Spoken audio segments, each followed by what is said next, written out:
Willimantic, what up?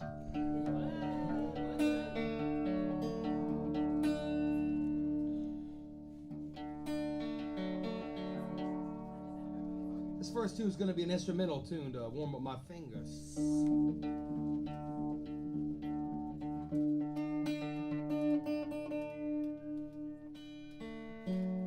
Hold on one second, y'all.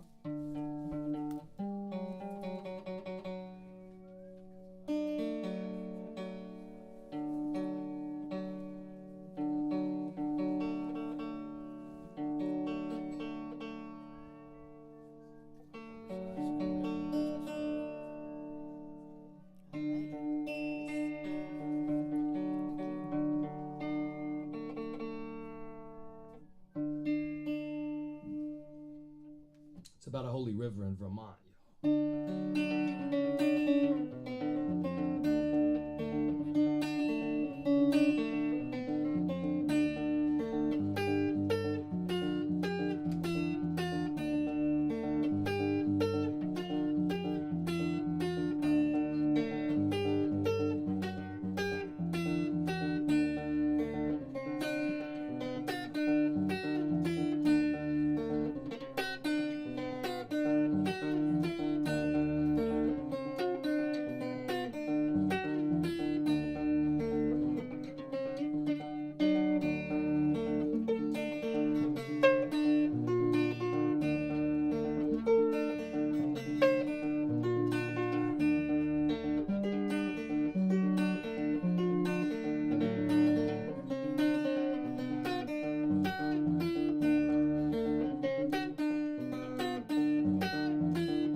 How's it going up in here tonight, y'all?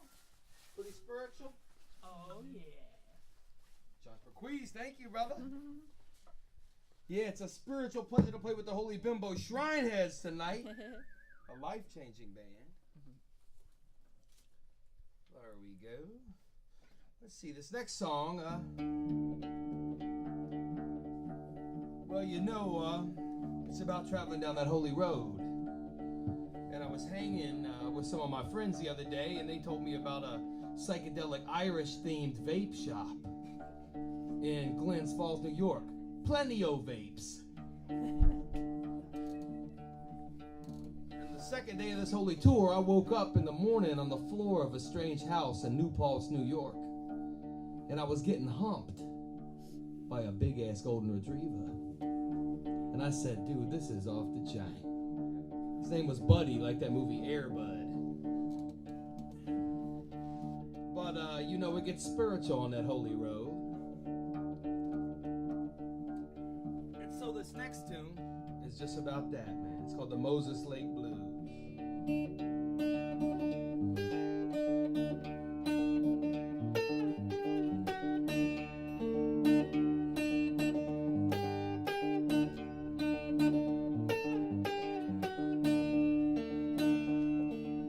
Well, that wind carried us down to Moses Lake. I cried, good Lord, please do not forsake.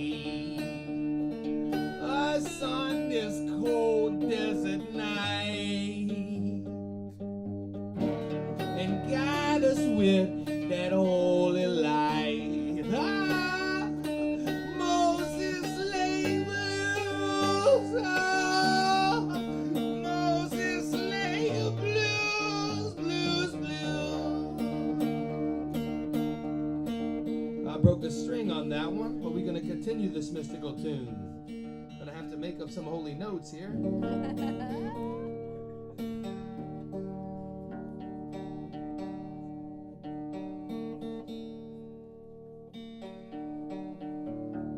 I got another guitar in the car, so it's no problem. We'll continue this mystical number for a second.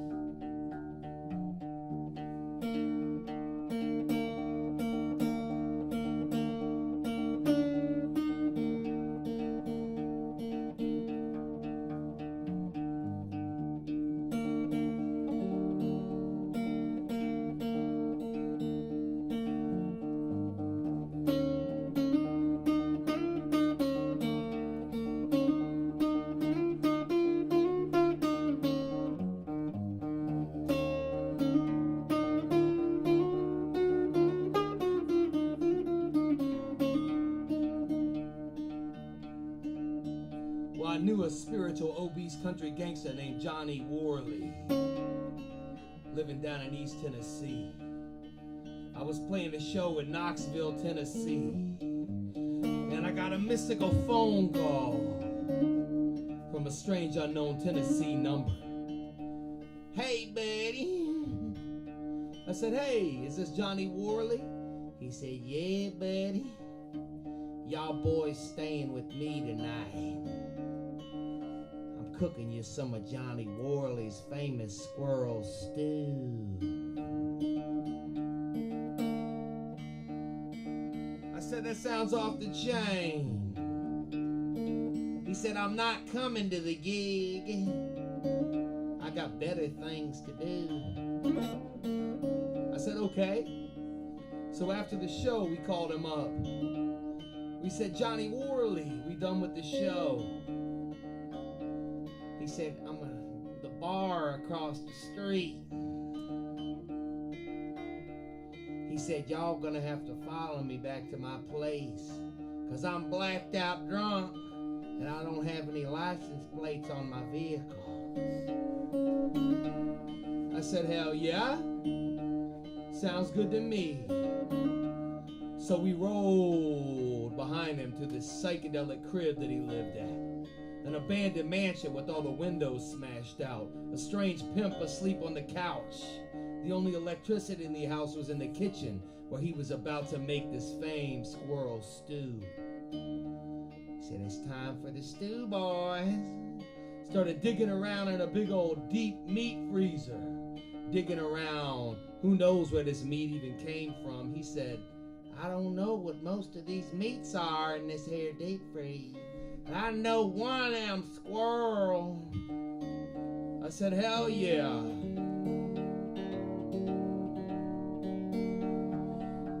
And so we started taking all these rancid meats and cutting them out of the deep freeze bags and throwing them into the pot. It smelled putrid as can be up in there.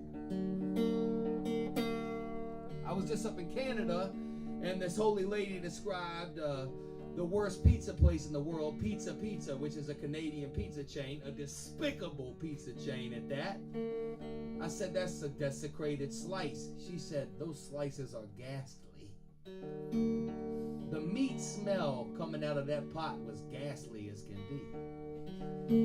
Country Johnny motherfucking Worley, now that's a dude who knows how to cook.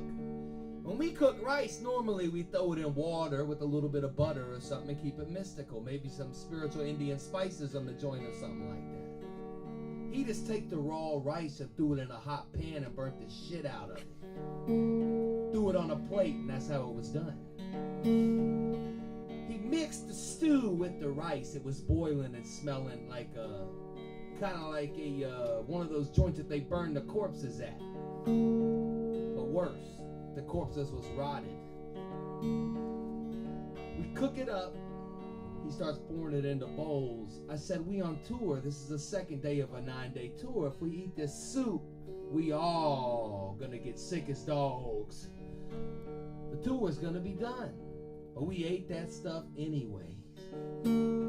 I ate 3 enormous bowls of Johnny Worley's squirrel stew. One of the dudes was vegetarian. Luckily, he didn't eat any of it. The other 2 dudes dogged it down, 3 bowls apiece. I walked outside the mystical kitchen, The second that the fresh air hit my lungs, extreme 30-foot fire hose blast of putrid rotted meat vomit blasting across to the property of 2 neighbors down the road. My body cleansed itself. The vegetarian homie was chill. The third guy was named Big Willie. He's got an iron stomach. Didn't faze him at all. He passed some strange gas, but that was about it. The fourth dude, Martian, was his name. He got the salmonella. He couldn't play any of the rest of the shows on that tour. He was just bubbling and sharting all over the place. And that's the story of Johnny Worley's Squirrel Stew. So if you go down there to psychedelic Knoxville, Tennessee, you best get yourself some of Johnny Worley.